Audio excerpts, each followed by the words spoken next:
Vocês estão felizes? Estão? Vocês vêm para vencer? Ou você vem apenas para um culto só? Você vem para vencer, né?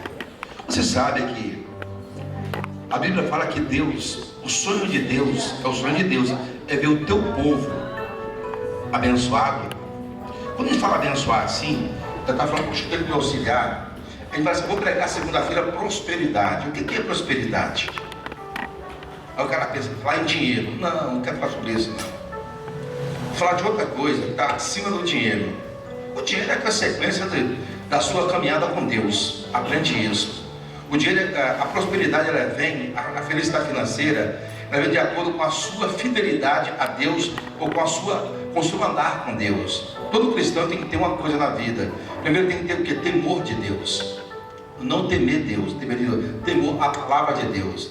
E é esse temor que leva eu e você a ser uma pessoa bem sucedida. Amém? Pode sentar um pouquinho. Eu preguei uma mensagem no domingo que fala que Davi, que era um homem tão poderoso, um homem que tinha tudo e não precisava praticamente de nada. Por quê? Primeiramente, ele era rei, né? O homem tinha todo o poder sobre a mão dele. Dinheiro para ele não faltava. Exército poderoso ele tinha sobre as tuas mãos. Davi tinha.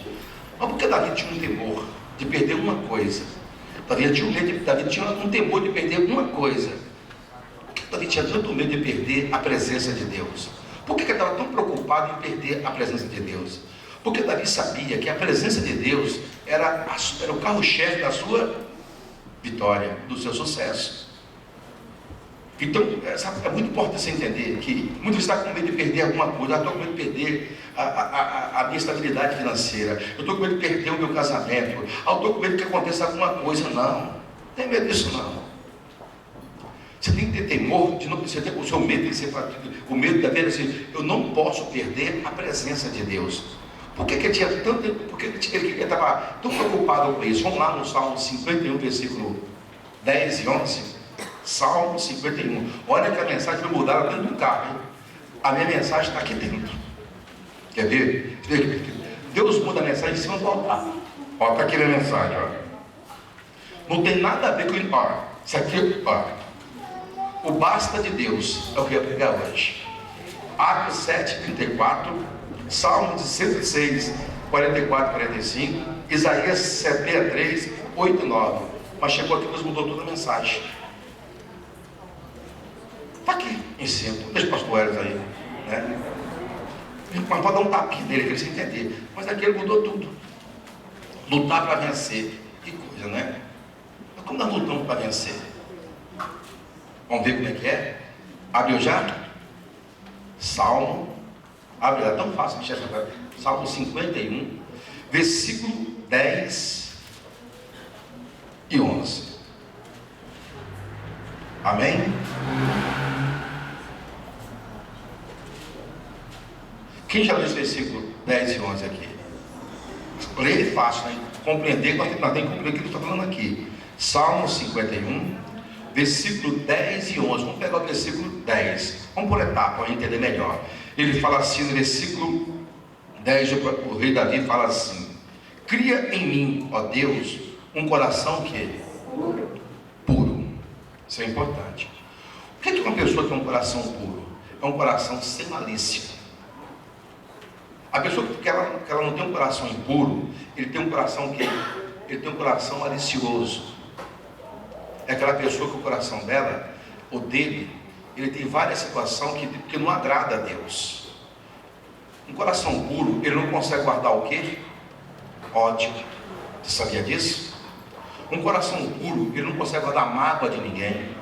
Um coração puro, ele não consegue desejar aquilo que não é dele. Ele se contenta com aquilo que ele tem, e se ele precisa um pouco mais, Deus vai dar para ele. Esse é um coração que ele está disposto a fazer. Um coração puro é aquele coração que faz a vontade de quem? De Deus. Um coração puro não faz a sua própria vontade. Ele está sempre procurando agradar a Deus, e assim também ele é agradado de Deus. Aprende. Então, Davi, ele queria ter um coração puro. Por que ele queria um coração puro? Porque ele já tinha passado lá atrás uma situação muito difícil. Quem lembra o que aconteceu com Davi? Ele caiu num adultério tão feio que trouxe morte sobre a tua casa, trouxe perseguição dentro da sua casa. Ele quase foi morto pelo seu próprio filho. Isso por quê? Porque Davi tinha um coração impuro. Mas agora Davi entendeu que um coração puro trazia muito benefício para ele. E um coração puro fazia ele estar sentindo a presença de quem? De Deus. Porque um coração impuro, ele não sente a presença de Deus. Um coração impuro, ele não consegue ter a presença do Espírito Santo. Ele não tem essa comunhão com o Espírito Santo. Porque o Espírito Santo ele não habita num coração sujo, num coração malicioso, num coração revoltoso. Ele não habita nisso aí. Então Davi sabia, para ele manter o seu sucesso, manter uma vida vitoriosa diante dos seus inimigos, porque ele tinha muitos adversários, como hoje você tem muitos adversários, ou você não tem adversário. Nós temos muitos inimigos, mas os nossos inimigos não é as pessoas, é os demônios que usam as pessoas para nos atingir. Mas quando você está longe de Deus, você quer descontar nas pessoas. Você acha que a pessoa que é culpada, que é culpada? Não. Por isso Jesus fala que nós não devemos lutar contra quem? Contra a carne e contra a sangue. Mas devemos lutar contra os principados e contra as carnes. Porque é o demônio que usa as pessoas que tem um coração o quê? Igreja? Tem um coração o quê? Vocês não jantaram ainda não? Eu quero estar de você essa palavrinha. O demônio, ele só pode ser uma pessoa que tem um coração o quê? Só 3 pessoas aqui, por favor. Os outros não falam. O pastor aqui é chato. Eu gosto de ver a igreja interagindo com o pastor. A igreja tem que interagir. Então eu vou perguntar uma vez: o diabo só pode habitar num coração impuro. Ele não pode habitar num coração que é limpo, porque ele não tem capacidade de entrar no seu coração. Ele não pode entrar com os desejos dele, com os pensamentos dele, com a malícia dele, porque o seu coração é puro. E um coração puro, quem pode entrar? Alguém sabe quem que é? O Espírito Santo de Deus. Ele habita num coração o quê? Puro. E você sabia que um coração puro, uma pessoa que tem um coração puro, ele se torna uma pessoa abençoada, porque ele é uma pessoa que tem poder para vencer qualquer deficiência que vem sobre a sua vida. A doença não tem poder sobre um coração puro. A miséria também não pode vencer você. Porque quando você tem um coração puro, você tem o Espírito Santo. Olha, depois eu vou falar sobre ele. Qual é a peça dele? Por que o Espírito Santo ele é tão importante? Nós vamos ver um pouco lá em Juízes lá depois. Então, aqui Davi estava preocupado de não contaminar o seu coração com coisas deste mundo, do mundo dele, ou deste mundo de hoje. E muitas vezes nós nos contaminamos com coisas deste mundo, com amigos errados, amigas que você não devia ter do teu lado. São amigas que a boca dela só fala palavras que não é para você. São pessoas que não fazem parte da sua doutrina. Então sabia que um amigo errado perto de você, ele pode atrapalhar a sua comunhão com quem? Com Deus. Porque são pessoas que não têm temor de Deus. E ela começa a agir, e você começa a estudar aquela vida, daqui a pouco você está que nem ela também, até concordando com as falsidades daquelas pessoas. Então tem que se afastar. Um coração puro, ele rejeita qualquer pessoa impura do lado dele, ele não quer. Porque um coração puro, ele quer ouvir o quê? Ele só quer as coisas de quê? De Deus. Ele não aceita. Então ele fala aqui, Davi, versículo 10, vamos ler de novo o que ele fala aqui, versículo 10, ele fala assim, no 10, então ele fala assim, no versículo 10, ele fala assim: cria em mim, ó Deus, um coração puro, e renova em mim, e me dá um espírito o quê? Um espírito reto. Porque tem cristão que ele não é reto não. Ele está aqui na igreja, mas quando ele sai fora, pelo amor de Deus, né? Se passa uma mulher na rua, ele bate a cara no poste. Depois ele fala assim: misericórdia, misericórdia, não se vergonha de si mesmo. Você acabou de ser da igreja. Eu estou falando, mas tem mulher também, mulher se é mais discreta um pouquinho.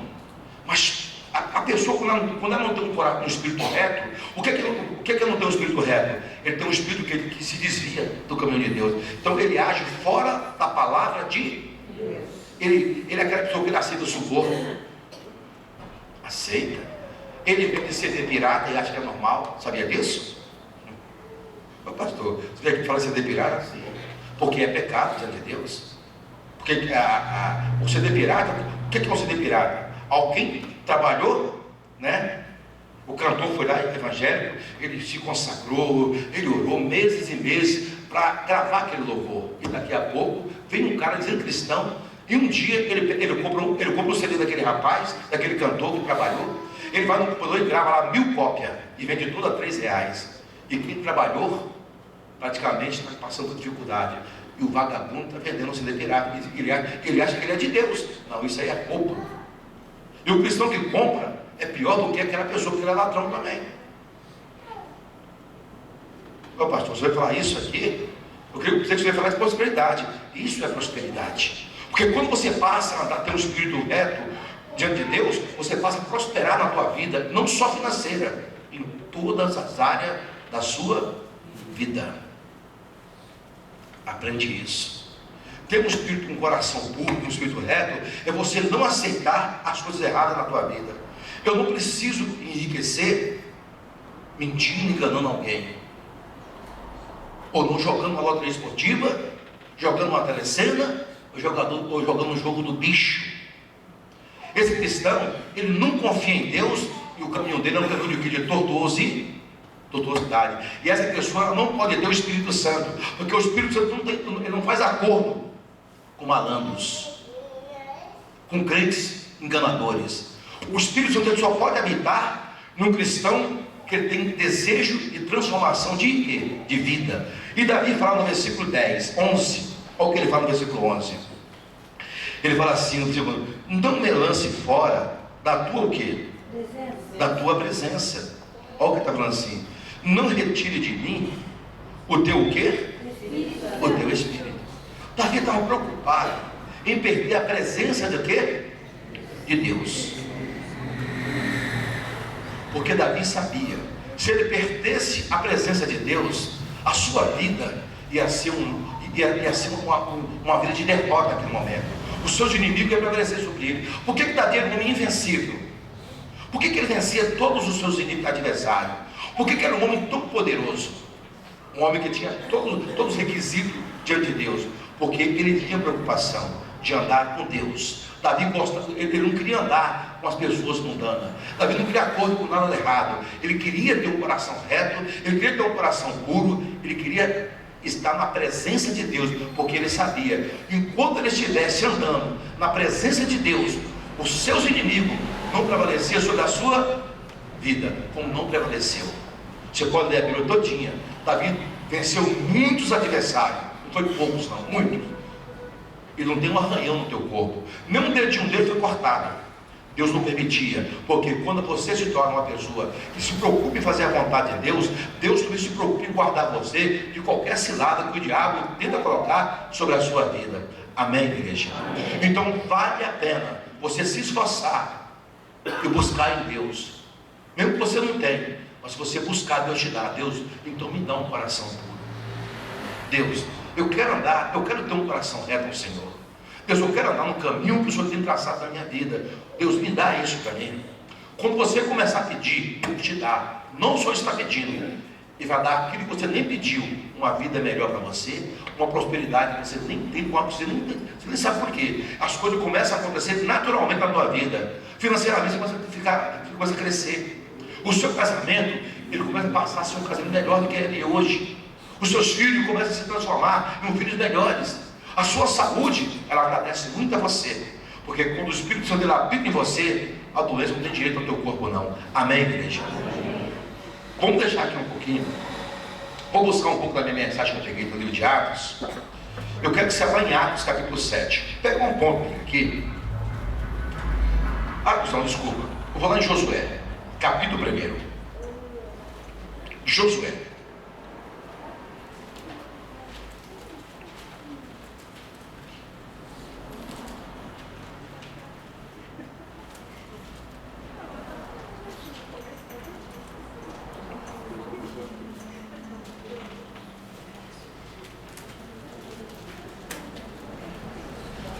Josué, capítulo 1.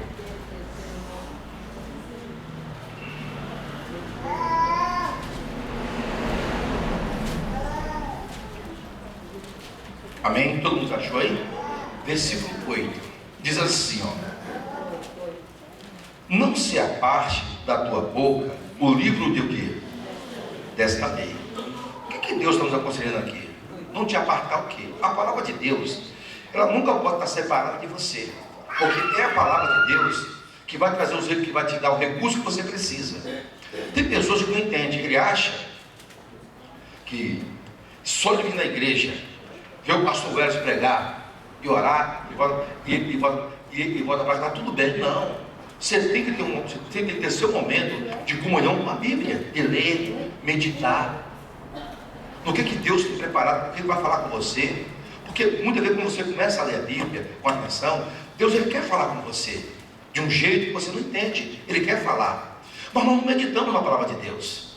E por isso não conseguimos extrair da Bíblia o sucesso que Deus tem preparado para mim e para você. Deus tem uma promessa para todos nós. Há uma promessa para mim e para você. Não é uma promessa para você ser um derrotado ou um fracassado. Não. Deus, eu falo assim, Deus não fez um fracassado na vida, Deus não fez um derrotado. Ah, mas eu conheço muitos derrotados, porque não porque ele nasceu derrotado, ele se fez o quê? Derrotado. Tem pessoa que se faz derrotado, porque é preguiçoso, não quer saber de nada de Deus, acha que a bênção vai vir de qualquer jeito. Pessoas que muitas vezes não se preparam para uma velhice melhor. Eu estava falando hoje lá com meu amigo lá, que até os 40 anos de idade eu não tinha nada na minha vida. Eu não tinha nada. Eu era uma pessoa que trabalhava, mas eu não tinha. E olha que eu tinha condições de ter coisas boas. Eu só trabalhei em empresa grande. Trabalhei no Senai. Trabalhei na Microsoft. Trabalhei no Hospital Alvorada de Moema. Fui encarregado de empresa. Salário ótimo. Eu nunca tinha nada. Nem um carro eu tinha. Eu tinha salário esbanjador. Gastava.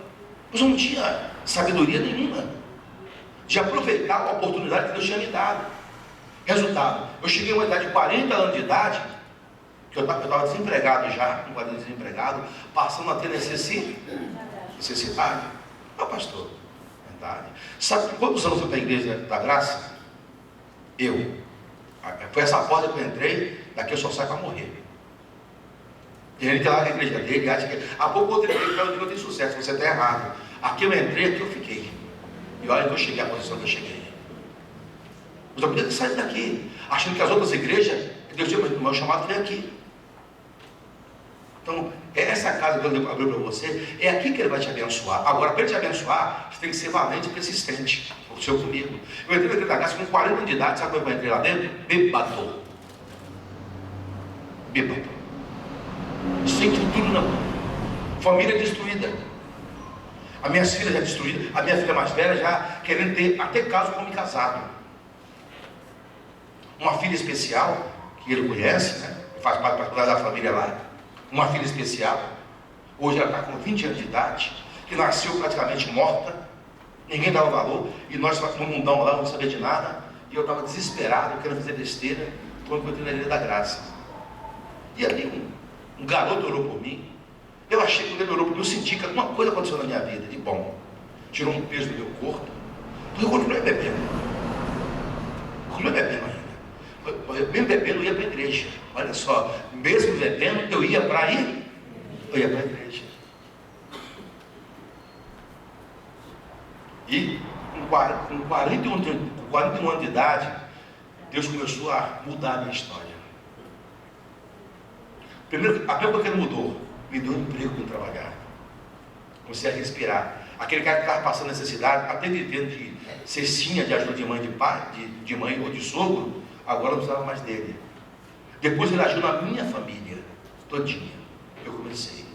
Com 2 anos de igreja, já estava batizado e trabalhando.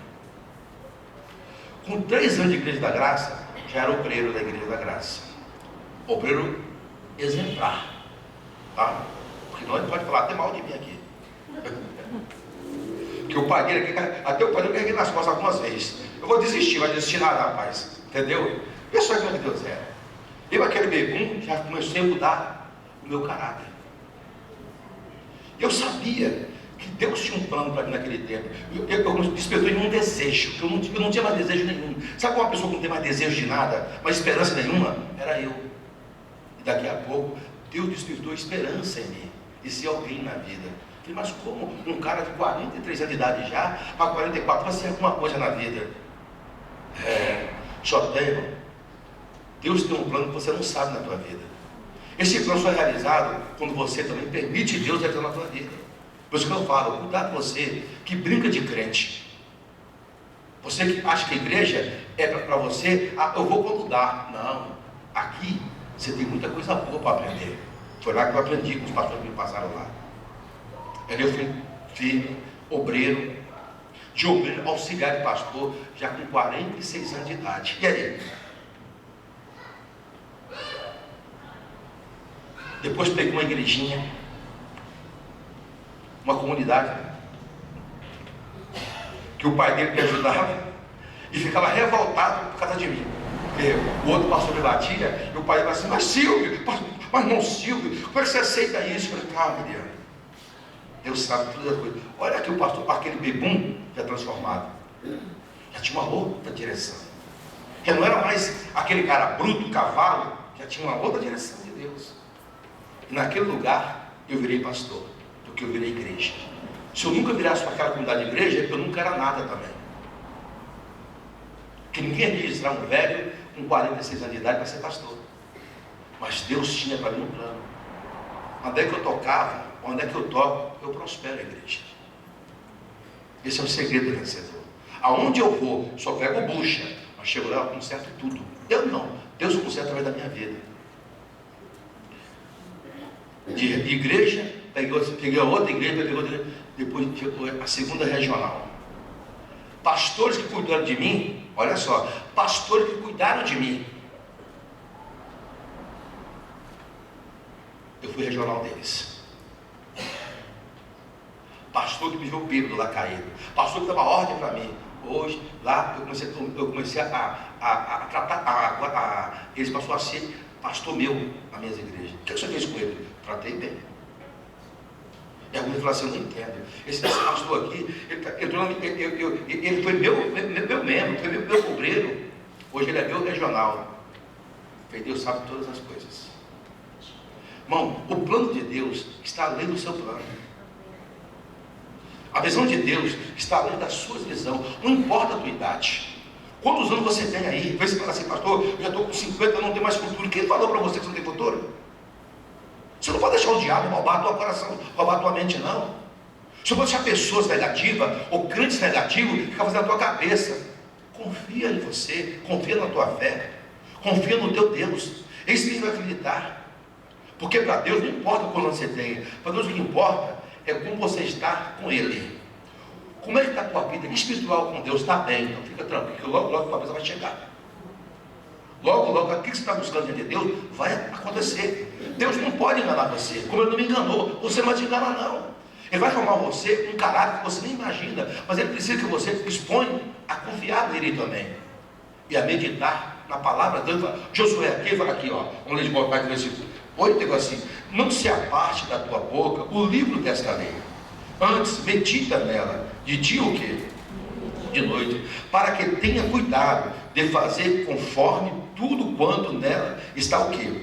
Escrito. Você tem que seguir, irmão, fazer o que Deus está mandando você fazer. O que está escrito, pastor, que Deus mandou fazer, faça. Eu falo, você não pode ser dirigido por ninguém, você tem que ser dirigido pela palavra de Deus. O que Deus mandar você fazer, faça. Eu nunca vi Deus mandar um filho dele prostituir ou roubar. Eu nunca vi Deus mandar fazer uma coisa errada. Deus só manda você fazer coisa boa. Mas para você tem que meditar na palavra, porque essa palavra tem um poder que você não imagina. Por que Ele manda você fazer? Olha, se você cumprir essa palavra aqui, o que acontece no final dela? Que Ele fala aqui, assim, quando nela está escrito o quê? Então farás o quê? O teu quê? O teu caminho. Você está entendendo aqui, querido? Quem prospera você é a palavra. É Deus que prospera você, de acordo com a sua obediência, com a sua persistência, permanecer seguindo Ele. Chega um ponto que esta palavra tem o poder de prosperar o teu caminho. Essa prosperidade aqui, você pode englobar tudo na tua vida: família, saúde, financeira, paz, tudo vai vir sobre a tua vida, porque esse é o poder de Deus, é a herança de Deus para aqueles que dispõem a ler e compreender qual é o meu futuro, o que Deus tem para mim. Ele tem muita coisa boa para você. Agora, para isso acontecer, Ele quer que você mantenha o quê? No caminho. Não sai do caminho, não muda a direção, segue a palavra, fica nela, porque é nela que você vai prosperar. Para de fazer loucura como algum faz loucura, faz voto para Deus louco, um voto louco que não devia fazer, depois tu faz um voto no culto, né? E Deus não aceita voto de quê? De tolo. Deus não gosta de tolo. Deus odeia o tolo. O tolo só faz besteira, fala o que não deve. Então, quando você falar, fala aquilo para Deus que você pode cumprir, e assim Deus prosperará o teu caminho. Davi não era tolo, porque o que Davi fazia, ele sabia, Davi tinha certeza, se ele tivesse um coração reto, um coração puro diante de Deus, com a alma reta, Deus ia abençoar ele, Deus ia evitar que os seus inimigos prosperassem sobre a sua vida. Então Davi sabia que o único caminho para ele ser uma pessoa bem sucedida, o único caminho para ele ser uma pessoa de saúde. Eu pergunto, você sabe de que Davi morreu? Alguém sabe de que Davi morreu aqui? Alguém sabe de que ele morreu? Velhice. A Bíblia não fala que Davi, para morrer, adquiriu um câncer. Não, pastor, ele morreu. Ele adquiriu uma depressão, aí ele ficou depressivo e morreu. Não. A Bíblia diz que ele morreu de velhice, farto de dia. Quer dizer, com todas as bênçãos do Senhor. Essa é a herança dos filhos. Tem cristão que não, pastor, acho que ele vai me matar. Não. O cristão verdadeiro, ele não tem que morrer com facada, com tiro, atropelado. Isso não é para nós não, irmão. A nossa herança é outra. Nós temos um outro patamar diante de Deus. Então você não tem que ficar achando, pastor, como é que eu vou morrer? Tu vai morrer no tempo certo, vai ter uma morte agradável diante dos olhos de Deus. Aprende isso. Aprende a exigir, a determinar como vai ser a sua vida diante de Deus. Isso que determina é você. Se você ficar com a mente voando de barata tonta, pensando, só pensa, eu não sei como é que vai ser. Eu, pastor, eu nem sei como vai ser a minha vida. Então você está mal. Porque a minha eu sei como é que ela vai ser.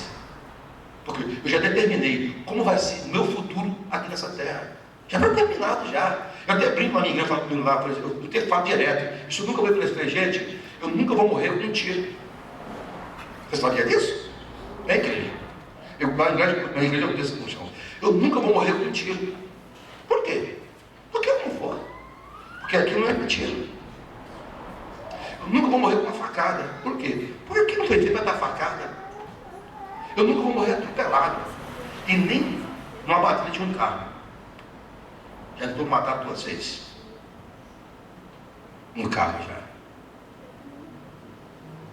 Mas o carro dançou. Eu fiquei de pé. Não tive uma não. Já bati o carro a 120 por hora. Já bati. Eu, minha mulher e meu filho, Fernando Dias. O carro se acabou. Quem se lembra? Acabei com o meu carro. Chegando em Minas Gerais. Arrebentou o carro. É tão verdade que o carro abriu todinho assim, que acho que eu vou para o outro lado da pista. Sabe o que aconteceu? Eu só fiquei tonto dentro do carro. Meu filho saiu do carro correndo, conseguiu sair para o prédio pequenininho, e foi do lado da pista gritando, sai pai, sai pai. Eu não conseguia sair do carro.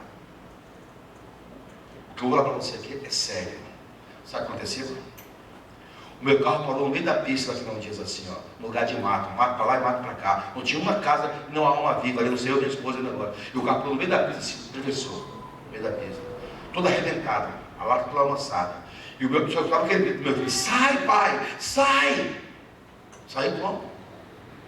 Estava amassado o carro. Apareceu 2 homens. Olha, 2 homens. 2 gigantes. Quase da média altura. Ele pegou meu carro, pegou uma caixa de fora e colocou do lado assim, na pista. Sabe o que aconteceu? Quando ele acabou de pegar meu carro, colocar do outro lado da pista, passou 3 caminhões. Depois, e os homens? Sumiu da minha frente. Quem que era, você acha? Então, há anjo no meio de nós. Se lá teve, aqui tem anjo também para trabalhar para a gente. O mesmo anjo foi lá me tirar daquela morte, para provar que aqui